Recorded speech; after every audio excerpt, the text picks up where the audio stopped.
अस्सलाम वालेकुम, my name is Rimsha and I am a nutritionist. आज हम लोगों का जो टॉपिक है वो है ओस्टियोपीनिया। पहला जो हम लोगों का टॉपिक था वो था ओस्टियोपोरोसिस।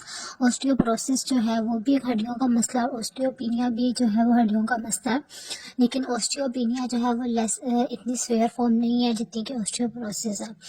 तो ओस्टियोपीनिया जो है वो अर्ली स्टेज है हड्डियों की मसले की, और ओस्टियोपोरोसिस जो है वो स्वेयर फॉर्म है।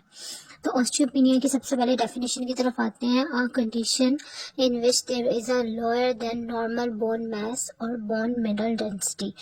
एक कंडीशन है जिसमें कि लोअर देन नॉर्मल यानी कि नॉर्मल से कम जो है वो बोन मास या बोन मिनरल डेंसिटी होती है, यानी कि जितनी नॉर्मल होना चाहिए उससे कम जो है वो बोन मास या बोन मिनरल डेंसिटी जो है वो उससे कम होती है, नॉर्मल से कम होती है।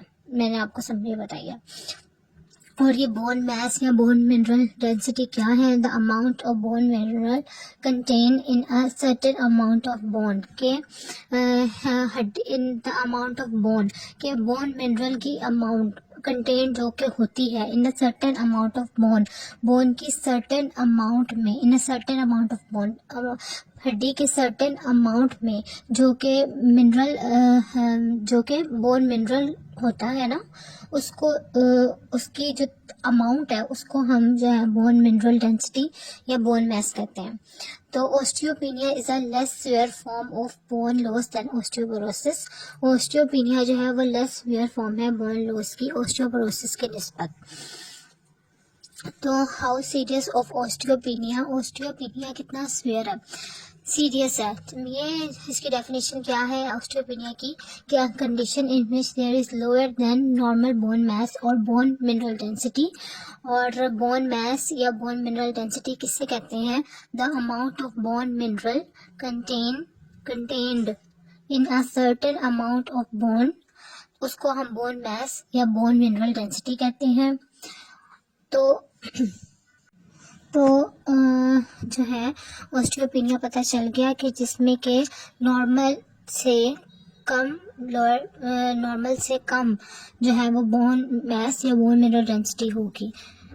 तो नॉर्मल से कम जब बोन मास या बोन मिनरल डेंसिटी होती है तो उस कंडीशन को ओस्टियोपीनिया कहते हैं। और बोन मास या बोन मिनरल डेंसिटी क्या है?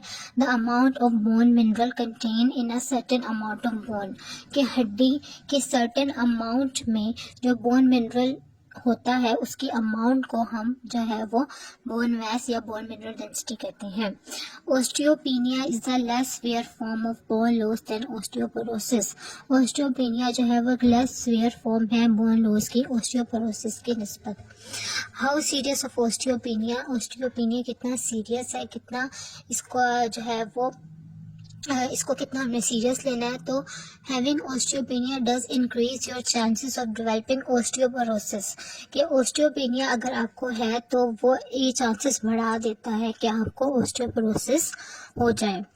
This bone disease causes fractures, ये बोन की जो बीमारी है ये आपको फ्रैक्चर्स कर देती है। स्टूप पोस्चर, आपका जो पोस्चर है वो स्टूप्ड शेप हो जाता है।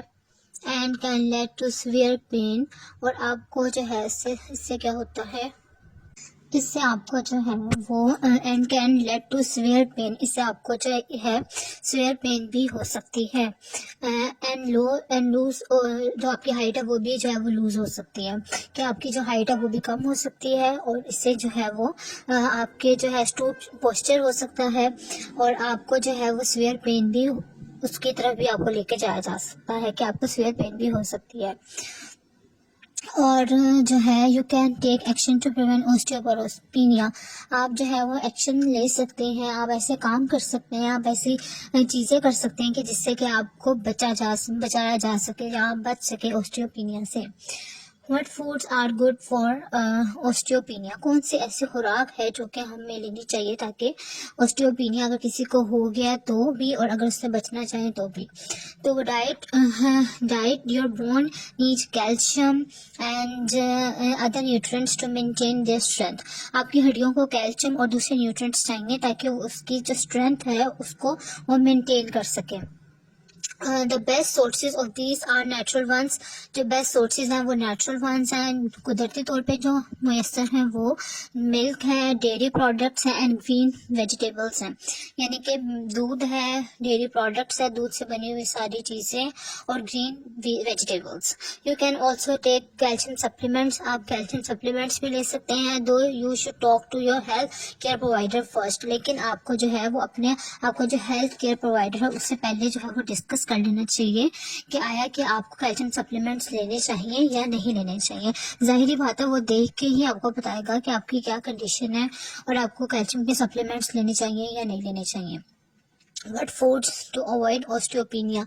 कौन सी ऐसी खुराक है कि हम जिसे खा के ऑस्टियोपिनिया से बच सकते हैं। What foods to avoid, what food to avoid with osteopenia के अगर आपको ऑस्टियोपिनिया है तो आपने कौन सी खुराक से अवॉइड करना है।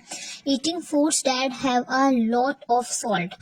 ऐसे खाने जो हैं जिनमें कि बहुत ज़्यादा सॉल्ट होता है, सोडियम होता है, causes your body to lose calcium. वो आपकी बॉडी कॉजेस योर बॉडी, वो आपकी बॉडी से जो है वो कैल्शियम को लूज करता है मीन्स के उसको अखराज करता है, ख़त्म करता है, कम करता है। And can lead to bone loss. और इससे क्या होगा, आपका बोन लॉस स्टार्ट हो जाएगा, उससे आपका बोन लॉस भी हो सकता है। Try to limit the amount of processed foods. अपने जो प्रोसेस्ड फूड्स है, जिस तरह के ये जो बाजार से प्रोसेस्ड फूड्स मिलते हैं या कैन फूड होते हैं, इनसे जो है वो इसकी जो तादाद है इसको ज़रा कम करें।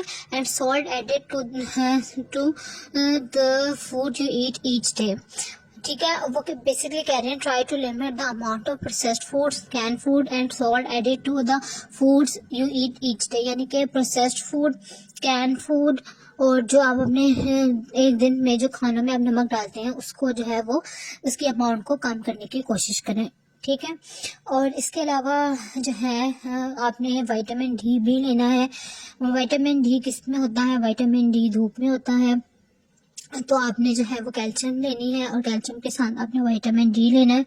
और विटामिन डी का मेन सोर्स जो है वो धूप है।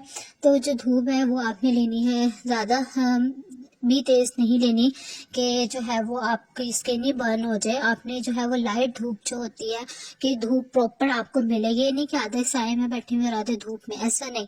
प्रॉपर धूप आपको मिल रही हो और ऐसी धूप हो कि जिससे आपकी बॉडी को फ़ायदा हो, सनबर्न ना हो, वो धूप आपने लेनी है क्योंकि इसमें विटामिन डी होता है। और विटामिन डी के बगैर जो है वो कैल्शियम आपकी बॉडी में एब्जॉर्ब नहीं होती।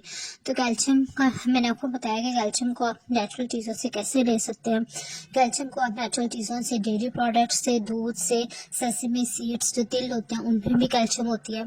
तो इस तरह जो है नेचुरल चीज़ों से आपने कैल्शियम लेनी है और धूप आपने जो है वो ज़रूर लेनी है क्योंकि कैल्शियम तब तक एब्जॉर्ब आपकी बॉडी में नहीं होगी जब तक कि विटामिन डी नहीं होगी। और विटामिन डी का जो मेन सोर्स है वो है धूप।